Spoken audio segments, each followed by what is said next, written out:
سلامونه درنو خوږو مینوالو، خدای دې وکړي چې ټول به ښه اوسئ. نن د یو داسې چا تر څنګ یم چې ډېری مینوال د نوم او د دې د شعر او شاعرۍ سره اشنا دي. دغه ولسي شاعر او ټولنیز شخصیت شیفتمل کاموال دی.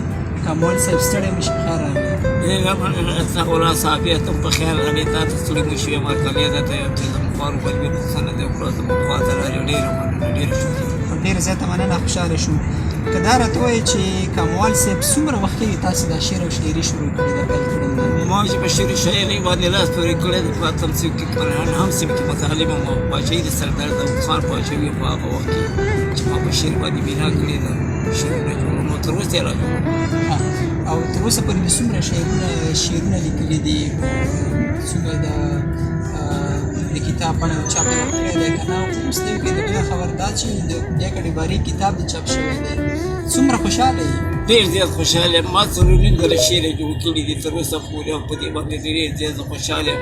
زما ګران قدردانه ماشومان را ټکي سوي په لارو کې، خدای دې د سره ښه وکړي کور یې ودان، خدای دې د خپل ورور وکیل او ټکي سوي سره روغ ټول خوشحاله بریالی اوسي، فکرت او سرلوړي لري. زما په غیر ژبو کې هېڅ چا زما د شعر د شاعرۍ پوښتنه ونه کړه. زما د کتاب په هکله باندې خلکو چارواکو سیابانو سره زما ناسته ولاړه هم وه، خو مګر زما په کتاب په هکله باندې یو اقتدام ونه کړ. ما دا واجب چې ستا کتاب چاپ کوم، دا ټکی اټک صاحب واجب الاسمدی و د کامي شخصیت محترم چې د خوارو غریبو په حال باندې ضعیف دی، بیا په ټولو کاموالو باندې ضعیف دی. د کامي د ټولو شاعرانو کتابونه لکه د سیادګرانو استاد اسکرونه د ټولو یې دغه کړو، چاپ کړو او ما ته یې ویل چې ستا حق زه ادا کوم او ستا حق ما ته پاتې دی. نو کور یې ودان، ده ترې ډېره مننه کوم. زما د بیاکړېګاري په نامه کتاب یې چاپ کوم، مارکېټ ته راوتی دی، زه ډېر خوشحاله یم. آیا اجمل ټکي صاحب زه لږ دې نه پېژنې؟ یاره اجمل ټکي صاحب زه په هغه وخت کې چې په کامه کې وم دا ډېر وړکی او د پلار خدای دې وبخښي غلام سید خان زما ډېر ګران ملګری او غلام عمر خان ما سره په مکتب کې په یو سیم کې را سره و، دواړه په یو کال د یو مکتب نه د منادین ملایدلي صاحب د نیسي نه په یو کار باندې. دغه کتاب د بیاکړې باري کې چاپ شوی دی او بازار ته راوتی د ډېری ستا د شعر او شاعرۍ مینوال لاسونو ته ورغلی. څومره خوشحاله یې چې له مودو وروسته، حتی له کلونو وروسته ستا کتاب چاپ شول او شعر دې په لیکلي بڼه بازار ته راغلی؟ یعنې ډېر زیات خوشحاله یم او ډېر زیاته خوشحالي احساس کوم چې زما غریب دادا بیاکړې باري په نامه کتاب باندې د لومړي ځل دپاره مفهوم کې تاسو تېر چې ګران او قدردان ورور زما راټکي صاحب چاپ کړو. زه ډېر زیات خوشحاله یم او ډېر زیات د ده عمر اوږدوالي د الله پاک په دربار. د شعر او شاعرۍ نه علاوه ټولنیز ژوند دې څنګه دی؟ پسې بوخت یې؟ ټولنیز ژوند زه معلم وم د نصرت په لیسه کې معلم وم او نسبت باندې ملي مجله کونډه د شرمانې د حکومت په دې اخر وخت کې چې زه تقاعد شوم او اوس فعلا دپاره بېکار یم، زه په نه لرم. که دا راته وایي کاموال صاحب چې د بیاکړې باري کې مینوالو ته څه پیغام لري؟ د دغې د بیاکړې باري کې د چاپ شوي کتاب یو شعر که مینوالو سره شریک کړي؟ زه به د دې بیاکړې باري کې په نامه باندې درته یو شعر، دا د بیاکړې باري کې په نامه باندې دا شعر د مینوالو څخه دغه کوم چې دا شعر ما جوړ کړی و په ډېر پخوا وخت کې مې جوړ کړی و د کوچیانو باندې. زه خپله په قام باندې مرخیل کوچی یم او زما د کوچیانو سره مینه علاقه وه. دا کوچیان به راتله کامې ته کوچیانو سره مینه او علاقه پیدا شوه. بیا مې دا شعر جوړ کړو چې کډې بارېدلې چې بیاکړې بارېږي، خو خلکو دا شعر چې دا داسې نه و چې بیاکړې بارېږي. دا ما ګران ورور اجمل ټکي صاحب ته هم دا خبره وکړه، ورته مې ویل چې دا بیاکړې بارېږي په نامه باندې نه و، دا بیاکړې بارېږي په نامه باندې شعر بیاکړې بارېږي. بیاکړې بارېږي راغله ولاړو چې موږ کتل چې بیاکړې بارېږي، دا خلکو چې نه بیاکړې بارېږي په نامه کړو. بیاکړې بارېږي پړي واچولو خانو کې څه وکړم خدایه، زړه مې بند دی په کوچیانو کې بیاکړې بارېږي. د بیاکړې تللي راته ښکاري چې لبند ته دې اوړی د ګرمي د رمو سره وطن ته دې 3 میاشتې دپاره نازمین آزاد ژوند ته چې دې پرېښودم زه سړی مې ویول په چشمانو کې بیاکړې بارېږي پړي واچولو خانو کې څه وکړمه خدایه، مې بند دی په کوچیانو کې بیاکړې بارېږي. دغه جلۍ چې وه نازمینه کوچۍ نومېده، نوم یې نازمینه و. بعضې خلک نازنینه په شعرو کې استعمالوي، چون دا نازنینه نه دی، نازمینه ده. د دې جلۍ نوم نازمینه و.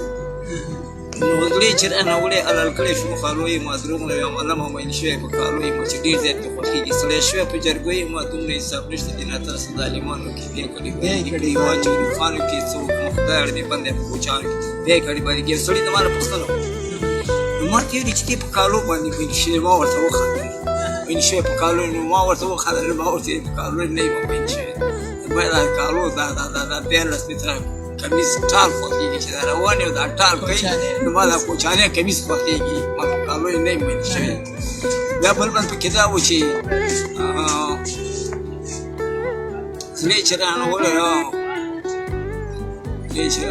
هغه کړی شو خالو یې مترونه یې ما هم ویل شوی په کالو یې مه چې ډېر خوښېږي ستړی شوی او په جرګو یې مترونه یې حساب نشته دي راته ظالمان بې ګډېباري دوی واچوي کار څه وکړم خدای ته مې بند یم په کوچیانو کې بې ګډېبارېږي کله چې دا شعر بیا هغه صحنه د ذهن ته نه راځي هماغه والله هغه د ځوانۍ مرحله وه صافي داسې هغه د ځوانۍ وختونه هغه وختونه په دې خیال کې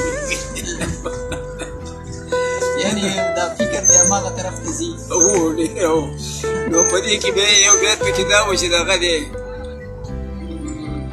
او هغه بیت رانه هېر شو په دې اخره کې به داسې ویم چې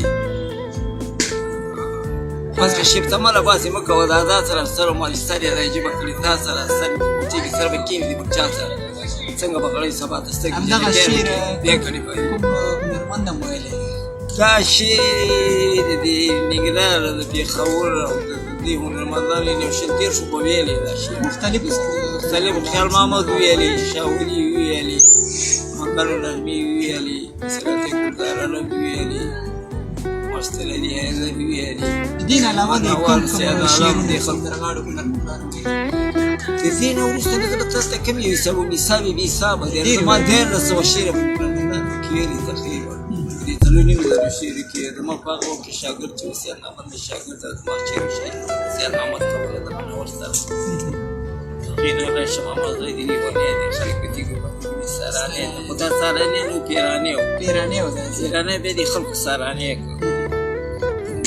دا به سید محمد زما شاګرد هغه به تقریبا 300 شعر زما ویلي او دغه د پولي واچو لپاره کې چې دغه د رحیم شاه ډېر وجیا نور جنګیانو کې کابل کې ډېر خلک ویلي او تر اوسه لا خلک مینوال دي او